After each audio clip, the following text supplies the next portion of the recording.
told you 3 books about the people I work with and live with for almost my entire life. I hope not all of it yet.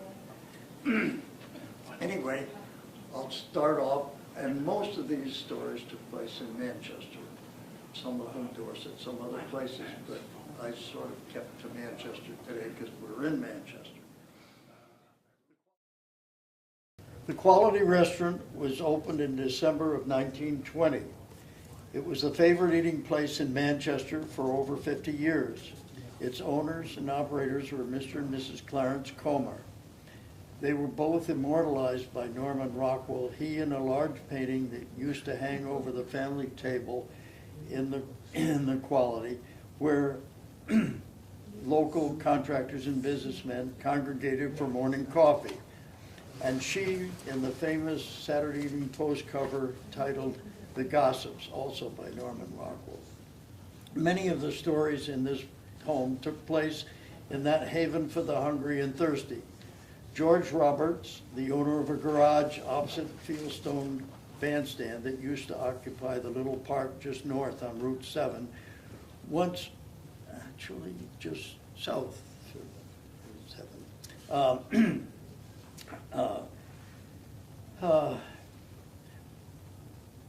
George once ordered an iced tea, only to find that the Comer's son and heir had forsaken their delicious brewed tea for the instant variety.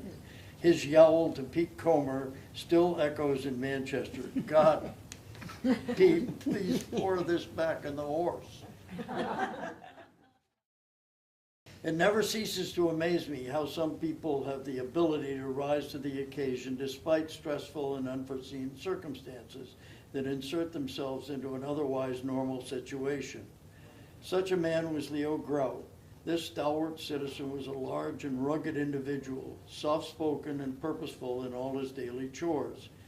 He had worked all his life to support himself and his family, and his only apparent sin was an occasional pipeful of tobacco. Leo was in the garage business with his son Ed in the late 1950s and early 60s in South Dorset, which is, I live in the town of Dorset. And they were also dealers for Case farm equipment and earth moving equipment. One warm summer evening, this kind man took his family to the movie playing at that time in the old Manchester Playhouse that no longer exists as a theater in the village. Leo was not a man of sartorial persuasion and almost always wore bib overalls.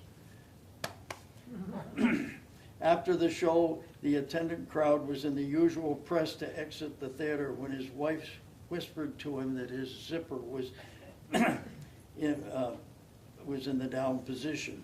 At that moment, Leo was directly behind a very large woman in a gingham dress, which gave him a screen to correct the problem.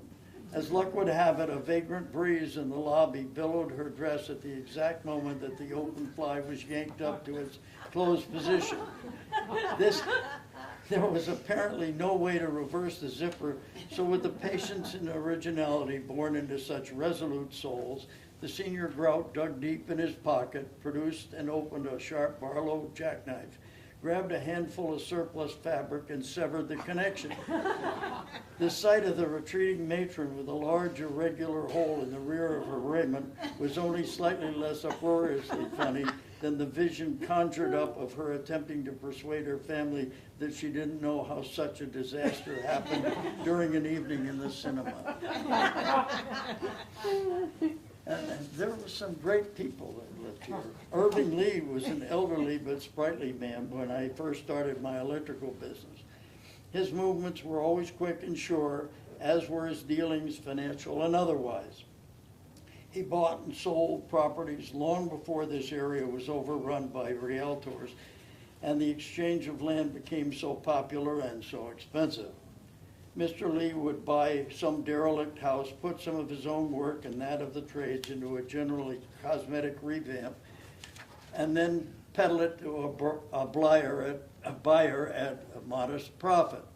On a fall day in the late 50s, this gentleman flagged me down and said, "Mr. Tyler, I have bought the Hughes place on McNamara Road and no wiring is in it. How much will it cost to put electric in? Just one light, one outlet for plugging in each room. Also, will you have the power people put the cable to the house? I went up to the building, looked it over carefully, and went back to the place where he was working. Bell, how much? And my tobacco chewing customer. I replied, I could do the whole job for $800. This was 50 years ago. I just didn't want anybody to hold me to that price. I replied I could do the whole job for $800. The next query was, that sounds okay, now how much for cash? I quoted him a slightly reduced price and received this advice. You go ahead and do the job, my boy, and I want you to know, always remember that what Irving Lee told you today, cash has no name. When the job was done, I was paid $750 cash. Another character, Dana Thompson, was chief of police in Manchester until that horrible December night in 1972 when he was shot to death by a druggie named Baddock. This outlaw had been cornered in Whipple's drugstore while in the act of robbing it. Dana was a soft-spoken, kindly gentleman who was universally liked and respected by all who knew him. I prefer to remember his many kindnesses to us green rookie cops and also to the young people of the area. His sense of humor was as dry as the pipe that was his constant companion. I was riding with him one winter Sunday in the late 60s when we pulled over into the parking lot in front of Wilcox Fuels, which is now Door Oil. It was not a very cold day, so we rolled down the window in the cruiser so we could hear as well as watch the snowmobiles hurtling around the racetrack at the recreation area. We hadn't been there long before an elderly lady drove up beside the cruiser and asked, Mr. Thompson, whatever is going on over there? We were watching the snowmobile races, ma'am, he said, pointing. My goodness, she said, how long have they been racing those things? And Dana's answer was, I think that they built the second one. Kit and Angie were just out together and went to Alfie's nightclub one evening for a little dancing and watching the fun. The place was, as usual, overflowing with all kinds and ages, enjoying the loud music and generally having a good time. About the middle of the evening, the girls went into the ladies' room, and as they were preparing to leave, in swished an obvious society type of advancing years. She was bedecked with bracelets and rings and haughtily accosted them thus. Girls, in New York, they teach us to wash after using the facilities. To which Kim replied, in Vermont, they teach us not to pee on our hands. A former town manager in our sister town, well, my sister town, Manchester, was George Randall. He also worked at least part-time for Fred Pabst at his famous Big Bromley ski area. Chris Sweezy told me that after a heavy snowfall, he had asked George how much accumulation they had on the mountain. His answer will ever be etched on this memory. Chris, the snow up there is crotch deep on a 9-foot Indian.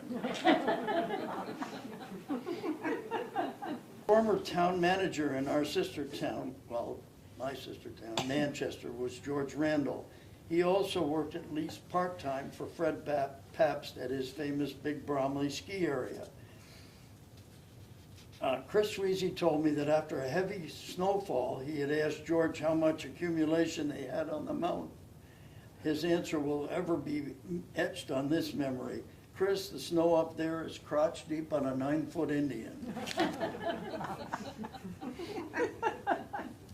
Back in the 1950s, there was a man named Nelson Parkinson, known to his employers and co-workers as Parky. This man was an artist who could tape and spread tape joint cement to hide the nails and seams and sheetrock. Today, every contractor does his own taping or has one of his crew do the job. Also, the cement comes pre-mixed to perfection in 5-gallon tubs. But back then it was bought in bags as a powder, and it was an art to mix it with water to the proper consistency. This was Parky's field of expertise, and every contractor in our valley knew it. His services were much in demand, and because of this monopoly, he was spoiled, and we all had to put up with his idiosyncrasies. Parkey had his own unique speech pattern that does not lend itself to the printed word. Due to years of sanding his work and inhaling that fine dust, his voice sounded as if his adenoids were under his tongue, and he spoke in a hesitating nasal drone. One day he showed up at a house that Walt Kerwin was renovating in North Dorset. As he was surveying the work, Parkey noticed the 8-foot ceiling was too high for him to reach, and he started complaining about it. To forestall any problems, Walt grabbed a youngster who was working for him by the name of Dick Lynch, a budding comedian and helper. He was told to go downstairs and build a stool that Mr. Parkinson could stand on and easily move around, while the walls were being taped and troweled by our expert. Dick was sawing and hammering downstairs, and at coffee break he delivered to the master the most finely crafted step stool any of us had ever seen. It had end pieces that were cut to fashion the 4 legs. For stability, there were gussets and cross braces, and the top was cut out for a convenient handhold for carrying. Parkey said, "Thanks, Dick. It's great to find a kid that can do that nice work." A wink clued us in to wait for our sheetrock expert to proceed with the ceiling. His dishpan full of what he called poo-poo, and wielding his wide trowel, Parkey mounted his new pride and joy and leaned back for his first swipe at the ceiling. The stool folded silently and collapsed, dropping our taper to the floor with a crash and coating him with a gallon of goo. Amid screams of laughter, the stool had been completely assembled with number 6 finish nails. Everyone quickly dispersed, and Dick found other work in the garage. Mr. Parkinson's rage was expressed by a string of nasal oaths and a threat that he would kill that little prick if he ever caught him. Cutler Severance was a former electrician and a man of quiet but razor-sharp humor. He seldom spent much time developing a story or making a point. He just pulled the trigger and shot from the hip. Skiers with their skis racked on top of their cars started pouring into our area on that concrete ribbon, US Route 7. These slat riders passed by close by his house, so his neighbor and good friend Ted Hopkins asked him what he thought of the parade. Cutler's reply stopped Ted cold. "They must be going to build something, Ted. They've all got lumber tied on top of their cars." Jeff Eade and his bride Jay came to Manchester from Chicago, and with their pooled resources purchased the old 1811 house up in the village.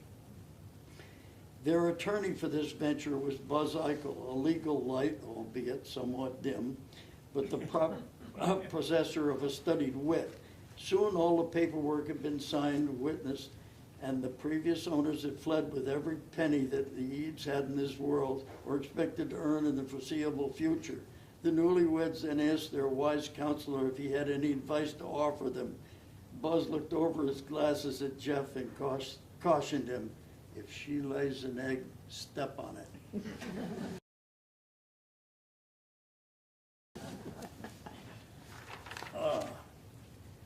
The family table at the Quality was always full at morning break time. Some of the area's greats were ranged at that long booth on 2 benches which could accommodate an even dozen 6 to a side.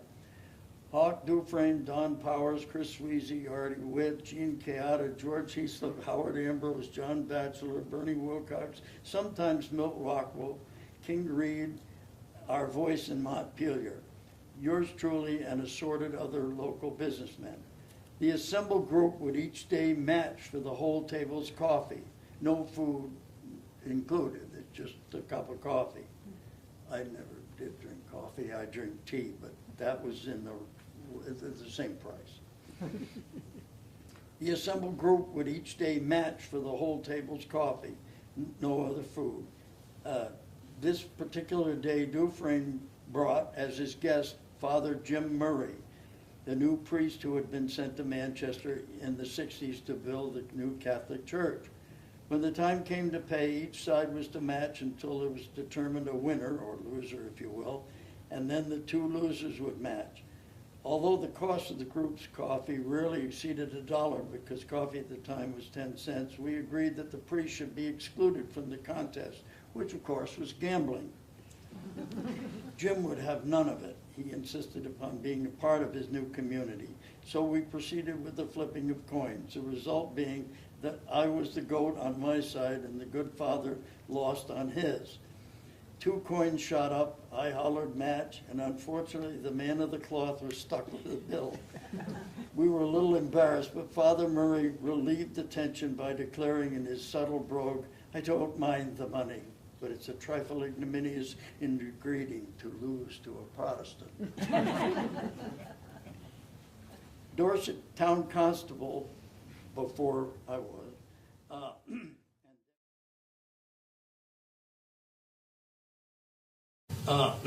and Deputy Sheriff for many years, Howard Brophy, was also a friend and neighbor of Frank Benedict.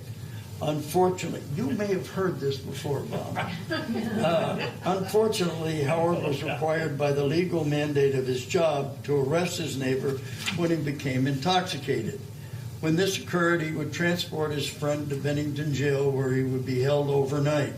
The judge would usually penalize Mr. Benedict with a day in jail, consider it served, and then have Howard drive him home. This was a circumstance that inconvenienced no one, really. It seemed to preserve their friendship, and as a bonus, the constable was paid for his effort. Howard bought a small farm in East Dorset as an investment and determined to learn the ins and outs of farming. His family had always been storekeepers, so it was uphill work. Howard told me this tale years ago, and it is a favorite of mine. One fall day, he found he had a sick cow, and not wanting to spend the money for a vet,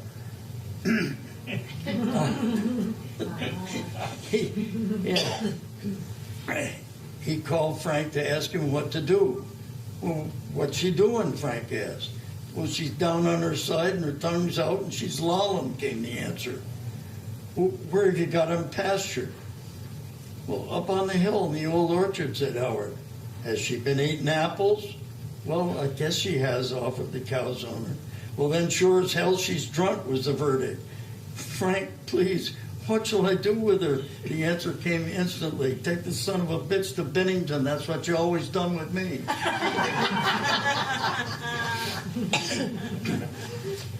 You can edit this if you want to. Here's another one about Cutler Severance. He was a lifelong, stubborn, conservative Republican and left no doubt in anyone's mind as to his political philosophy. He was confined to Putnam Hospital in Bennington for an undisclosed ailment that required surgery and the possibility of a blood transfusion. The doctor was explaining in detail the steps that were to be taken and was interrupted by this native Yankee. "You cut where you have to, and as for the blood, I don't care whether it comes from a man who is white, black, yellow, or red, but if I ever vote Democrat after this, I'll come back and hunt you down."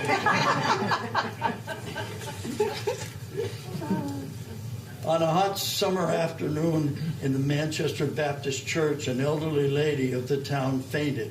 As she lay in the aisle, her eyes closed, Bob Brewster, a pillar of that congregation and coincidentally the town's undertaker, leaned over the prostrate figure. She opened her eyes, saw Bob, and asked, "Be I dead?" In his book, Vermont Tales, our friend and former state senator Fred Eric tells of Lulu Wyman. Mrs. Wyman, at age 75 plus, was helping Fred when he was surveying a woodlot over in Beartown, which is a remote former settlement on the other side of Equinox Mountain. Each day, Mr. Eric would drive to Manchester, pick up Lulu at her home, retrace his route to Arlington, drive west to Sandgate Road, and thence about 8 miles north to the Beartown lot. As he drove her home, Mrs. Wyman suggested it would be easier for him if she met him the next time at the site and save him the 2 round trips.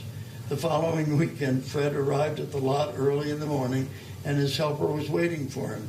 That evening, after a full day's surveying, Fred asked her where she'd parked her car, and Lulu replied she didn't own a car, and she'd walked over from Manchester.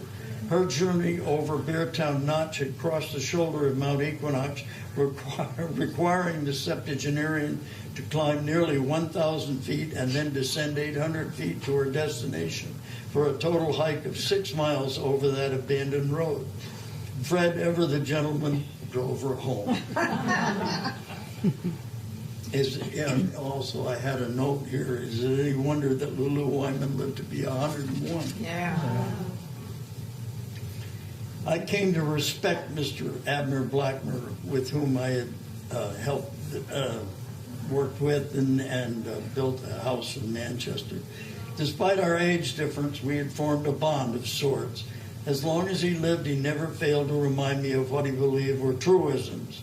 At Ebers Taylor's auction in 1962, I arrived early and saw Abner and his missus sitting on lawn chairs in the front row. I hastened down front, hailed them, and stuck out my hand in greeting. Abner looked up with a deadpan expression and a slight furrow in his brow and said, "I'll shake your hand, boy, but there ain't no friends at an auction." Now, I've bored you enough almost, I think, but I would like to tell you this story about Reed Lefebvre. I know some of you remember Reed. He was Southern Vermont's voice in our state legislature during the 50s and 60s. He was a powerful but compassionate man who could sway votes and even reverse the assembly by his reasoned speech and good humor. His command of this language was beyond most of his fellow Solons, and yet he did not rub any noses in it. He was indeed one of the most respected members that ever served in that body. Reed had a way of cutting through the rhetoric that occasionally mired the House. At one strongly debated bill that was offered to dock any representative's pay for a day that they were not present, he rose to speak and was promptly recognized. He reasoned, "Mr. Speaker, I would submit that many members contribute most generously on the days that they are absent." The stories of Reed Lefebvre are legend both here in the Valley and also in the hallowed halls of Vermont State House. He rarely, if ever, missed an opportunity to address his fellow legislators, but always in a good humor. St. Patrick's Day was one of his favorites, and one year on that date, he regaled 2 ethnic groups with the following poem that he had authored. It is the 17th of March today, a most important date, a date to be remembered and a day to celebrate. For the Irish in our nation, it's a holiday sublime, but Italians all around us are demanding equal time. It's the feast of St. Pasquale, Esposito said to me, and it's always celebrated by us sons of Italy.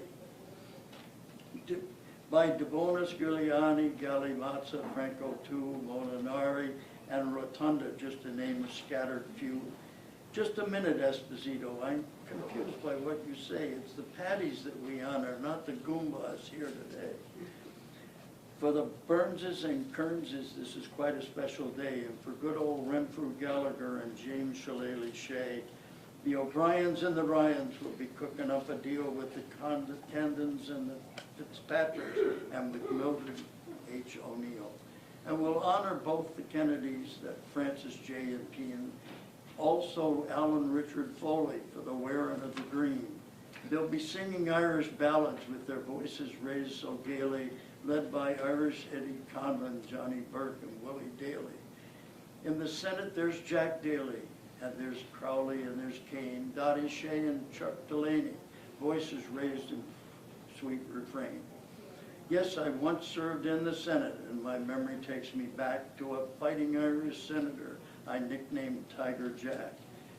Through the dust and smoke of history still hanging in the air, his name 100 years from now will still be whispered there. These sessions come, the sessions go, no matter how we're faring. this house would be a duller place without the sons of Aaron. And I think that's probably a good place to stop.